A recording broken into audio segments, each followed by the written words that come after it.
Question है, उत्पादन संभावना वक्र के अंदर उपस्थित बिंदु साध्य है या नहीं। ये किसी व्यक्ति ने जो एक स्टूडेंट ने जो कमेंट किया था, मैं उसी कमेंट का आंसर दे रहा हूं।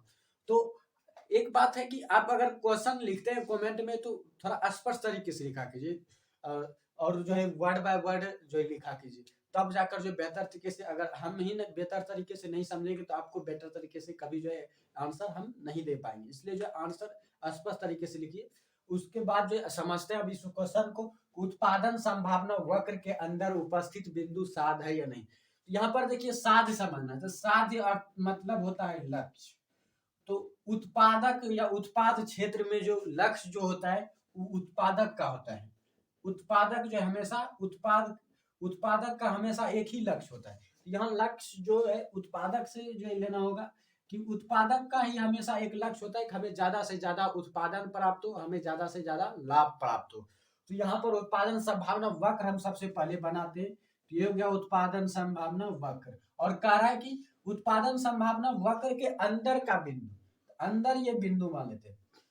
तो एक चीज यहाँ पर समझनी है हमको उत्पादन संभावना वक्र में, कि इसके अंदर उत्पादन संभावना वक्र के अंदर जो ये कोई भी बिंदु अगर आता है मान पॉइंट, तो वो जो अकुशलतम उत्पादन को दर्शाता है, अकुशल उत्पादन को दर्शाता है, ये अकुशल साधन को दर्शाता है कि यहाँ पर जो तकनीक का जो है सदुपयोग पूरी तरह से नहीं हुआ, यहाँ पर जो साधन का प्रयोग जो पूरी तरह से नहीं हुआ, यहाँ पर जो है हानि होगी। यहाँ पर जो अकुशल साधन हुआ है और जो कह रहा है साध्य अर्थात लक्ष्य। तो लक्ष्य क्या होता है हर इंसान का या हर उपभोक्ता का, हर उत्पादक का, हमें ज्यादा से ज्यादा उत्पादन प्राप्त हो या ज्यादा से ज्यादा लाभ प्राप्त हो, कोई जो घाटा नहीं करना चाहता है। इसलिए यहाँ पर अकुशलतम हो रहा है, अकुशलतम साधन, साधन का अगर हम अकुशलतम प्रयोग करें, दुरुपयोग करें, तो हमें जो है कभी जो लाभ प्राप्त नहीं होगा ज्यादा से ज्यादा, या हमें ज्यादा से ज्यादा जो उत्पादन प्राप्त नहीं होगा।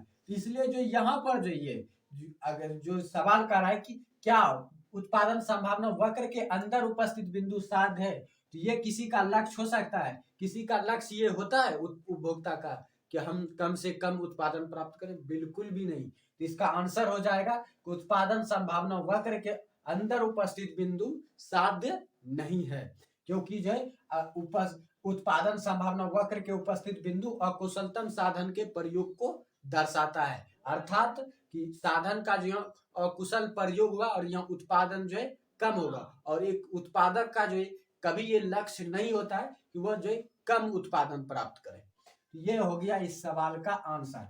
अब उत्पादन संभावना वक्र के थोड़ा डिटेल तरीका से जान लेते हैं अगर मौका मिला है तो इस पॉइंट पर जो है यहाँ पर जो है उत्पादन संभावना वक्र ये है, मान लेते हैं एसी, इसको नाम दे देते।